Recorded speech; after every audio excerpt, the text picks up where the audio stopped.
श्वान का स्वर, वो भी वन के इस भाग में। ये कोई साधारण श्वान नहीं है, मगध के कुख्यात खोजी श्वान है,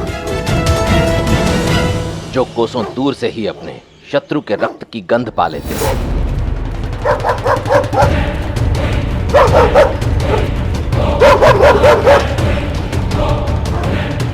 इन्हें धनानंद ने यहां भेजा है, अर्थात मगध के सैनिक अभी भी हमारे पीछे हैं। इन श्वानों को मैं आप सबसे दूर लेकर जाऊंगा।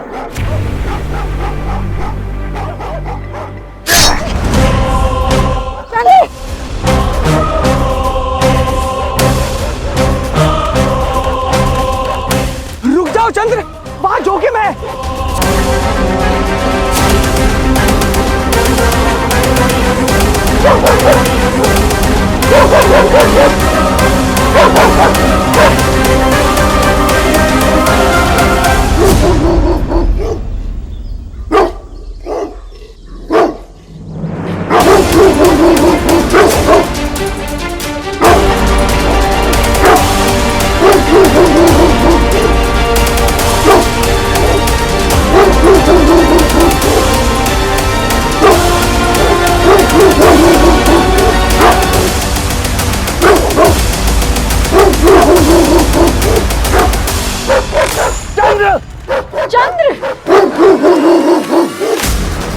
सब अपने रक्त रंजित वस्त्र मुझे दो, जल्दी।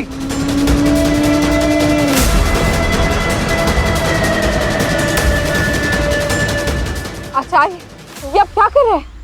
ये खोजी श्वान भेजकर धनानंद ने जो ओछा प्रयास किया, उसे विफल करने जा रहा हूं।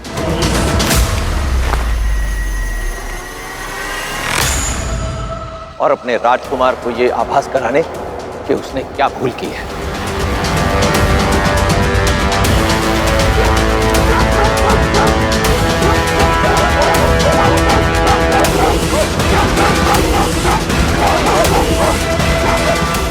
ओहो, अब आओ भी, पीछा करो मेरा। मेरे एक प्रयास में तो सफलता दो, मेरे तुच्छ से जीवन को कोई तो मोल दो, मेरी सेना की रक्षा करने का एक तो अवसर दो। आओ।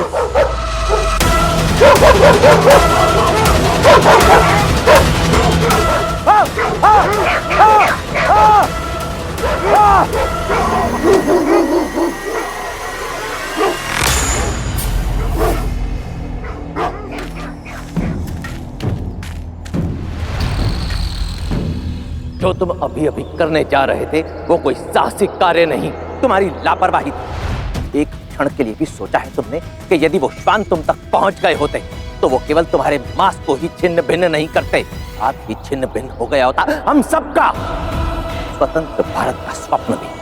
इसलिए भविष्य में यदि कभी ऐसे साहसिक कार्य करने का मन करे तो एक बार हम सबके विषय में सोच लेना चंद्रगुप्त। भविष्य के गर्भ में पल रहे हमारे स्वतंत्र भारत, अखंड भारत के स्वप्न के विषय में सोच लेना, भावी पीढ़ी के विषय में सोच लेना, अपनी मां के विषय में सोच लेना, जिसने तुम्हारे प्राण बचाने के लिए अपनी शक्ति और सामर्थ्य की सीमा लांघ कर तुम्हें पुनः जीवन दिया। जब एक व्यक्ति से सबकी आशाएं जुड़ जाती हैं तो उसका स्तर ऊंचा हो जाता है और उस स्तर के व्यक्ति को इस प्रकार का साहसिक कार्य करने पर मूर्ख कहा जाता है। और तुम्हारे स्तर का व्यक्ति इस प्रकार की मूर्खता नहीं कर सकता चंद्रगुप्त।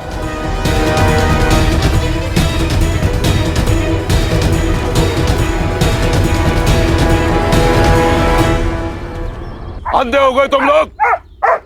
उत्तर दो। ये श्वान है, ये सूंघते संदिग्ध का पता लगा लेते हैं, परंतु चाल का नहीं। परंतु तुम तो मनुष्य हो, अपने बुद्धि का उपयोग तो करो। ये यदि यहां है तो सोचो और समझो, ये अवश्य उस कुटिल चाणक्य की चाल है हमें भ्रमित करने के लिए। यदि ये सब यहां है तो वे अवश्य विपरीत दिशा में गए होंगे जहां बहुत सारी गुफाएं हैं। रात्रि होने वाली है और रात्रि के अंधेरे में उन्हें ढूंढना और भी अधिक कठिन हो जाएगा। शीघ्र चलाओ।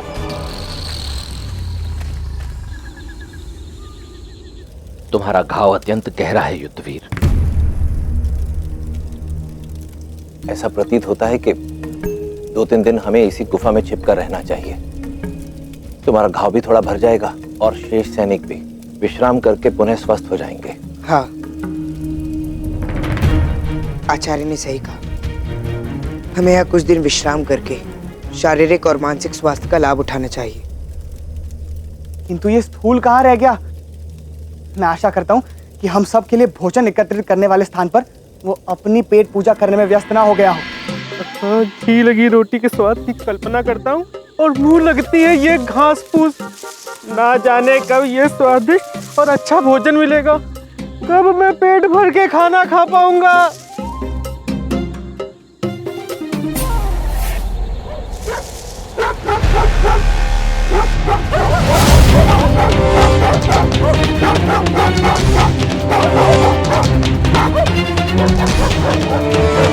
मत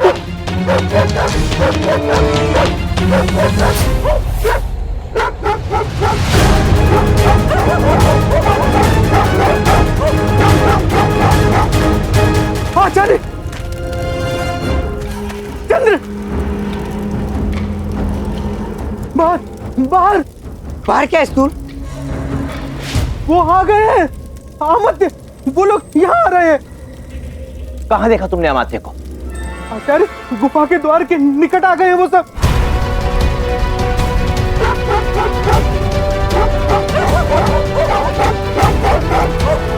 हमें तुरंत ये स्थान छोड़ना पड़ेगा।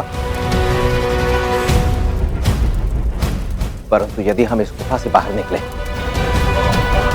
तो अमात्य और उसके सैनिक हमें जीवित नहीं छोड़ेंगे। तो फिर आपका क्या सुझाव है आचार्य?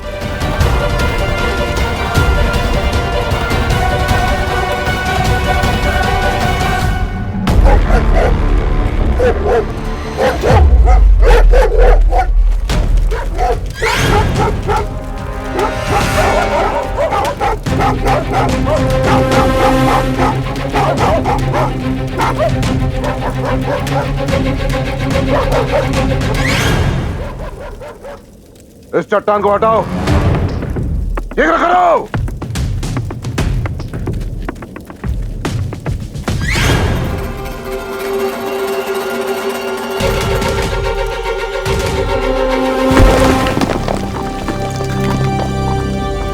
मार्ग है यहाँ पे, आओ मेरे पीछे।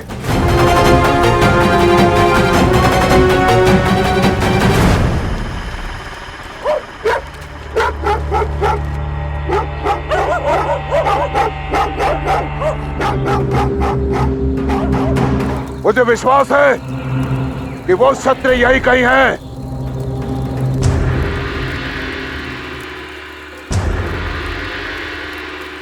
मेरा अनुमान से वो अधिक दूर नहीं जा सकते। कुछ जारी रखनी होगी। वो चंद्रगुप्त चाणक्य मुझे किसी भी स्थिति में चाहिए। हे भगवान, बचा ले। अब से अपना भार कम कर लूंगा। भोजन पर ज्यादा, नहीं, भोजन पर कम और व्यायाम पर ज्यादा ध्यान दूंगा। बस इस बार बचा ले। चलो।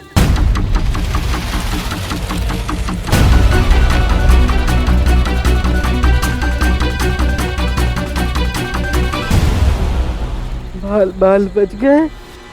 हमारा भोजन।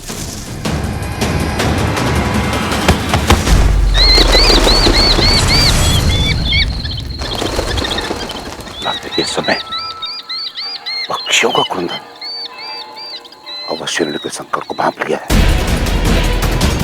इसका अर्थ ये हुआ कि वे वही थे वृक्ष में। चलो शीघ्र चलो।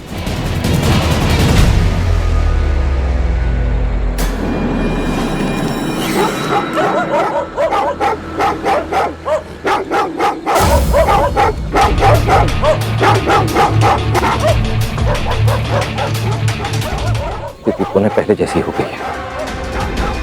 हमें कोई सुरक्षित मार्ग ढूंढना होगा। मेरे पास एक मार्ग है।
छल किया इसने हमारे साथ, और इसका दंड इसे अवश्य मिलेगा। तुम उन्हें कभी नहीं पकड़ सकते।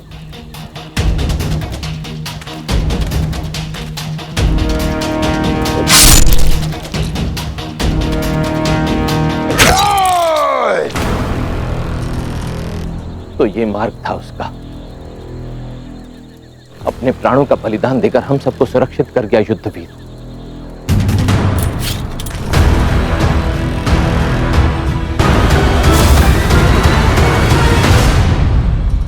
यदि हम यहां से नहीं भागे तो कदाचित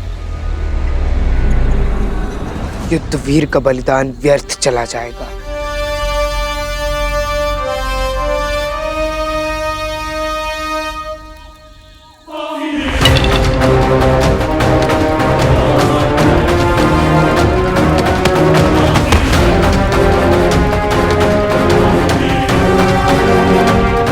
उस विष्णुगुप्त ने सर्वप्रथम हमें मार्ग से भ्रमित किया और अब ऐसे फंसा दिया।